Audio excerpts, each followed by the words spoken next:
Everyone, welcome to कोकणातील Ganpati series part 8। दिवसाची सुरुवात ही बाप्पा आणि गौराईची आरती करून झाली। हा आहे काकीचा ओवसा, तो तिने गौराईला ओवसून घेतला। दुपारी घरी राकेश दादा आणि वहिनी ओवसा घेऊन आले होते। संध्याकाळी प्रीतम आणि सोनाताई बाप्पाचे दर्शन घ्यायला घरी आले होते। त्यानंतर आम्हीही गेलो शिदवाडीत ताई आत्याच्या घरच्या गौरी गणपतीचं दर्शन घ्यायला। तिथे दर्शन घेऊन थोड्या गप्पा मारून आम्ही गेलो पाटलांच्या राजाचं दर्शन घ्यायला। तिथे आम्ही ग्रामदेवताचे दर्शन घेऊन आशीर्वाद घेतला। मग सिंधुदुर्गचे पालकमंत्री नितेश राणे साहेब तिथे बाप्पांचे दर्शन घ्यायला आले होते।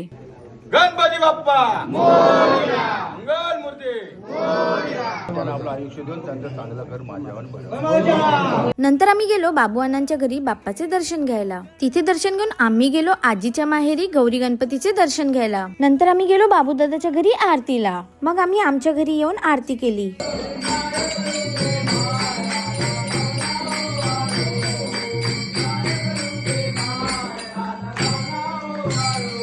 आणि त्यानंतर तनुताईच्या घरी आरती करून आम्ही गेलो मोठ्या घरी बाप्पा आणि गौराईचं दर्शन घ्यायला। तिथून घरी आल्यावर आम्ही फुगड्या, बाला डान्स आणि रील शूट करून घेतले। आता कोकणातील गणपतीचा फायनल पार्ट पाहण्यासाठी या व्हिडिओला लाईक, कमेंट आणि शेअर करा आणि मला फॉलो करायला विसरू नका। Okay, bye.